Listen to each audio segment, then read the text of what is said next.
I'm taking that high-rise condo and your elite husband who makes $130,000 a month. You annoying old hag. Disappear. Huh? Yeah, you heard me. Who exactly is this? His girlfriend, duh.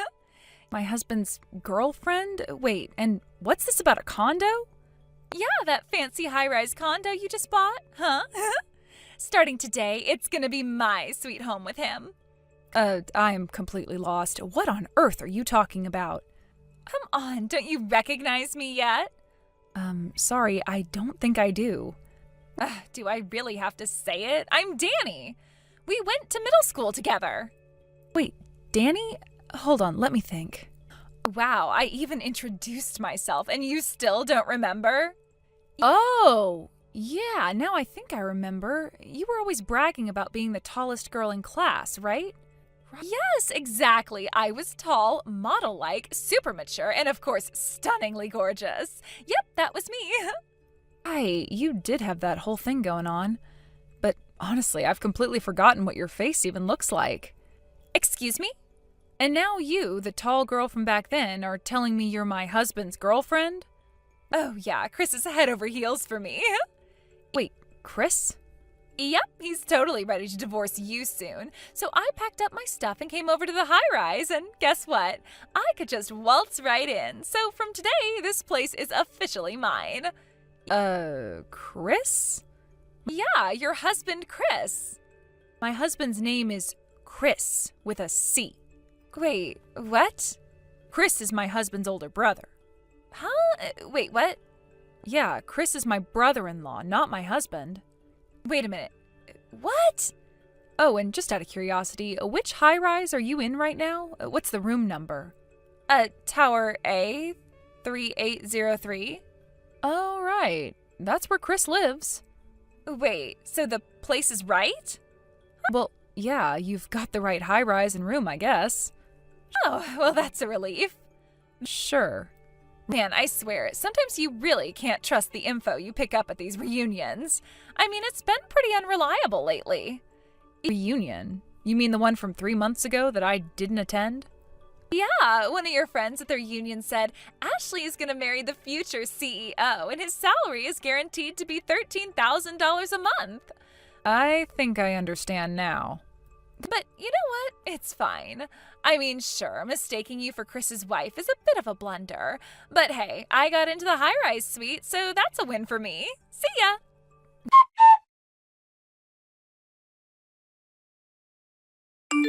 Good evening, Maddie. Do you have a moment? Yes, Ashley? What's going on? So that woman who claims to be Chris's girlfriend just messaged me about her plan to take over the high-rise condo. What? Are you serious? Yeah, but since you'd already told me about the situation beforehand, I wasn't too surprised. How did that even happen? Well, when she introduced herself, it jogged my memory. It turns out she was one of my classmates in middle school. Back in the second year, we were in the same class. Wait, seriously? Yeah, we weren't particularly close or anything, but I guess she somehow found my number from a group chat from a reunion I had to miss. I'm guessing she got the number from there. But why would she even reach out to you in the first place? Apparently she mistook me for Chris's wife. What? How on earth did she mix that up? So here's the thing. Danny's lifelong dream has always been to become a CEO's wife. Even though we weren't close, it was something she talked about all the time, to the point where even I knew about it. She used to say things like, with my model-like figure and good looks, landing a CEO will be a piece of cake. She bragged about it every single day. But Chris isn't a CEO, and it's already decided that Chris, the younger brother, will take over as the next CEO. Right, this is just a guess on my part, but I think Danny has it stuck in her head that the eldest son always becomes the next CEO. That's probably why she thinks Chris is going to inherit the company. Oh, makes sense. That's been the tradition, right? Every generation, the eldest son inherits the company, ever since your great-grandfather founded it. Exactly, so she probably assumed it would automatically apply in the next generation as well. On top of that, a friend of mine who attended the reunion casually mentioned that I married the future CEO, and I guess that's where Danny picked up on it. I see. So, a mix of her assumptions and some half-baked information led her to think you were Chris's wife. Yep, I went ahead and corrected that part, though. I didn't want that misunderstanding to interfere with anything going forward. Good call. Thanks for that. What about the whole mix-up regarding the next CEO? Did that come up at all? Actually, it didn't. She didn't bring it up during our conversation, so I didn't address it. Got it. Sounds good. By the way, where are you right now? I'm guessing you must have left the high-rise if Danny's there trying to take it over, right? Yeah, I'm staying at a cheap hotel near the station. Isn't that inconvenient for you? Well, not really. I'm planning for this to be a short-term situation anyway. It felt like too much of a hassle to rent a weekly apartment in the middle of all this. Honestly, I'm having a pretty good time here, so don't worry about me. Well, as long as you're okay with it. Besides, we're actually in the final phase of our plan now. The moment that woman decided she was going to hunker down and take over room 3803 in Tower A, she sealed her own fate. Tomorrow morning, it's all coming to a head.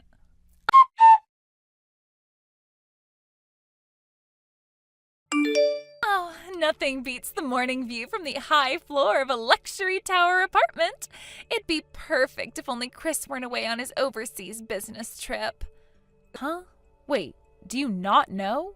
Chris isn't on a business trip, he's on an overseas assignment. What? Overseas assignment? You mean he's not coming back for a while? Well, he might return for holidays or for work, but as far as I've heard from his wife, it's probably going to be permanent. What? His wife? Why is his wife involved in him moving overseas permanently? Well, they're married, after all. Chris is going to marry me. That's the whole point. We're supposed to be finalizing his divorce right now. So if anyone's going to live abroad with him, it should be me, his future wife. And hold on a second. What about this tower apartment he just bought? Isn't it a waste of money if he's planning to move overseas permanently? I think you should probably ask Chris's real wife about that. What? You haven't met her yet, have you? And it sounds like you don't even know her name. I don't need to know her name. Well, I think you'll have no choice but to confront her soon, so maybe you should start preparing yourself mentally for that. What?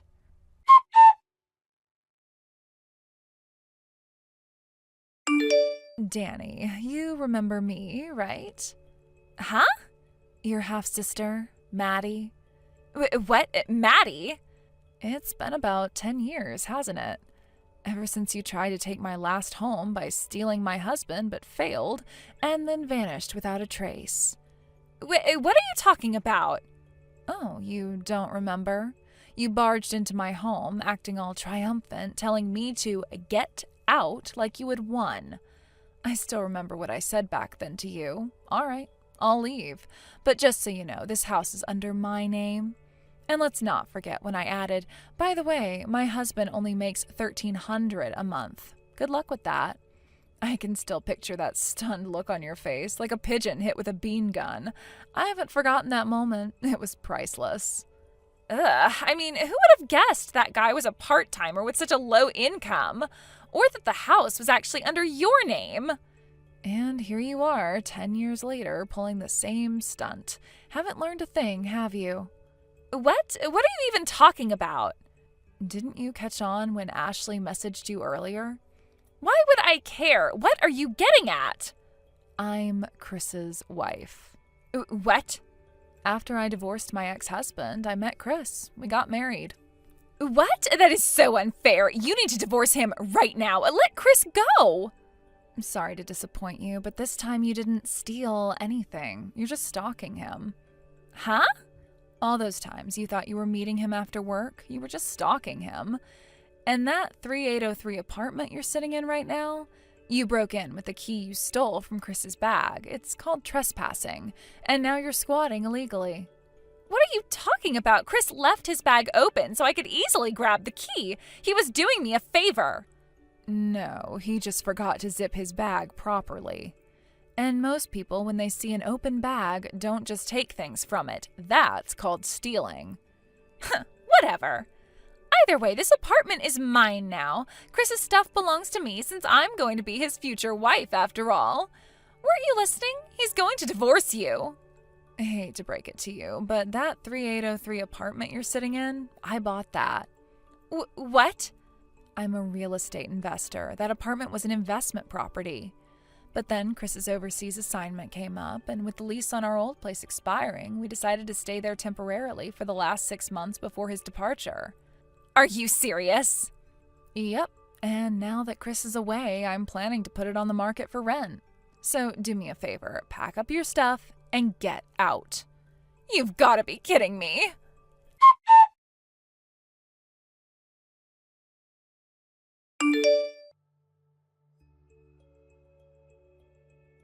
Ashley, I heard that your husband is going to be the next president of the company. Is that true?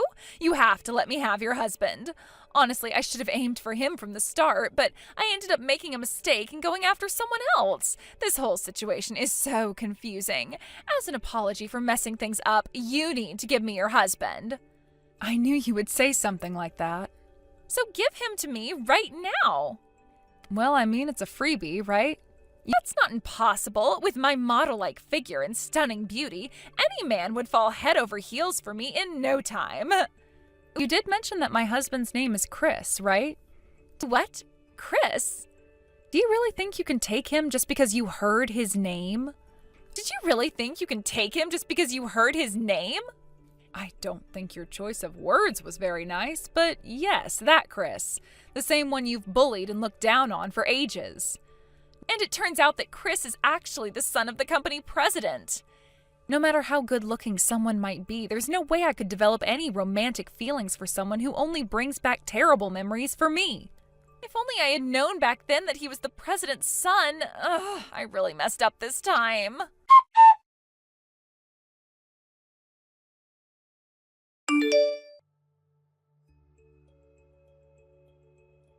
What's going on here? What's happening now? I was just in the middle of packing up my things and leaving my apartment in the tower, and as I stepped outside, I found my parents waiting for me. I don't really understand what's happening, but there's this black minivan parked outside. I mean, it's all just so confusing. They said something about me working at this company called Oniwa Group, and before I knew it, I was being shoved into that minivan. Oh, Oniwa Group. Wait, you know about them? That's the construction company where your ex-husband, the one you stole from my sister Maddie 10 years ago, works, right? What? I heard that he took out loans to pay for the alimony and that you were sent there to work off the debt. It's also supposed to be a place where they can help you, straighten out your morally questionable behavior. Morally questionable behavior? What are you talking about? Well, it's also known as a kind of rehabilitation facility for, delinquents. Delinquents? What is that supposed to mean? That's so rude. I'm just saying the truth, Danny. You've not only taken Maddie's ex-husband away, but also had some sort of affair with other married men, haven't you? Wait, what? I heard you still haven't paid back the alimony that was demanded back then, right? Well, honestly, is it any surprise that you ended up being sent to Oniwa Group? No way. What on earth am I going to have to do there? Since it's a construction company, isn't it obvious what kind of work you'll be doing? You expect me to do physical labor when I have a model-like figure and stunning beauty? Are you serious? I don't know what you expect, but if you keep getting yelled at, are you going to end up becoming muscular or something? What kind of nonsense is that? I absolutely do not want that. I'm just saying, don't come to me with this nonsense. Can't you do something to help me out? I really don't know what to say. Anyway, good luck with that. No, I can't deal with this. I absolutely do not want to go through this. I don't know what's going to happen to me. Why is this happening? Why can't I just have a normal life? I feel like I'm being forced into a situation that I can't escape from. I refuse to let this happen to me. I'm not going to let them dictate my life. I have dreams and aspirations, and this is not a part of them. I want to scream. Why does it have to be like this? I don't deserve this kind of treatment. I'm panicking. What if this turns into a disaster? I can't handle it.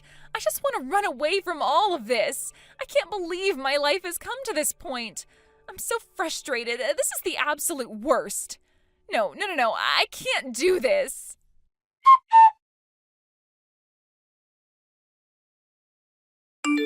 Danny, believe it or not, is already 29 years old.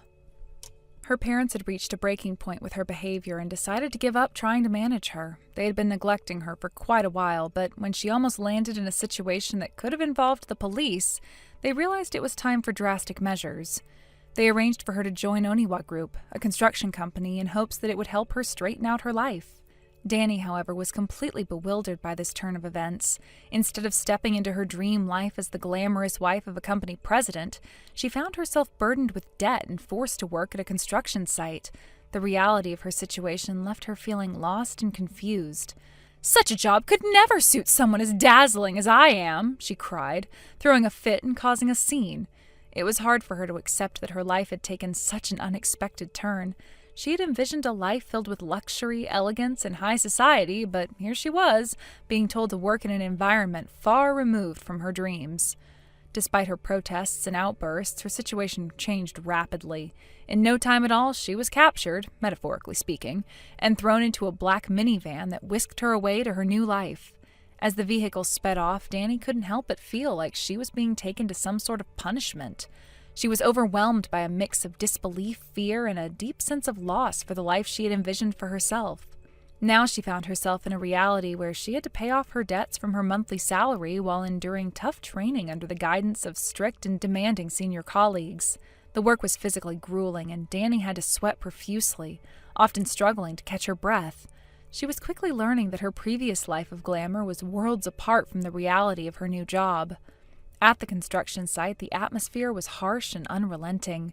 The noise of machinery and the rough banter of her coworkers filled the air, creating an environment that was foreign to her. She felt out of place, surrounded by people who were focused on their labor without a care for appearances. The very thought of doing physical labor made her anxious, and she couldn't shake the feeling that she was in over her head. I remember her first day vividly. She was so overwhelmed that she could hardly focus on the tasks assigned to her. Her supervisor was a stern man who seemed to have little patience for mistakes. He barked orders at her, and she could feel the weight of his expectations pressing down on her shoulders. It was hard for her to adapt, and the physical labor was unlike anything she had ever experienced before. With each passing day, Danny realized that she had to face the situation head-on. It was no longer just about her appearance or aspirations, it was about survival. She needed to prove to herself and everyone around her that she could handle this challenge. She couldn't let her past define her future. During breaks, she often found herself sitting alone, trying to catch her breath and collect her thoughts. Her mind would drift back to the life she left behind, the parties, the glamorous outfits, and the thrill of being the center of attention. Those memories felt like a distant dream now, and she longed for the comfort and ease she once took for granted. Yet, amid the struggle, Danny began to appreciate her new way of life.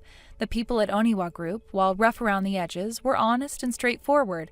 They didn't care about appearances. They valued hard work and dedication. Slowly but surely, she started to build connections with her coworkers. They shared their stories, struggles, and triumphs, and she began to see them as more than just colleagues. One day, while lifting heavy planks with a fellow worker named Hiro, he caught her eye and offered a supportive smile. "You're doing great, Danny," he said, giving her a thumbs up. His encouragement felt like a small light in the darkness of her struggle. In moments like these, she started to realize that she was not alone in her journey. Hiro had his own story of challenges and hardships, and he willingly helped her learn the ropes. He showed her how to use the equipment properly, and under his guidance, she began to improve. She no longer felt like a burden, but rather a valued member of the team. Despite the hard work, Danny found herself growing stronger, both physically and mentally. The sweat that dripped from her brow was a testament to her determination to overcome the obstacles in her path.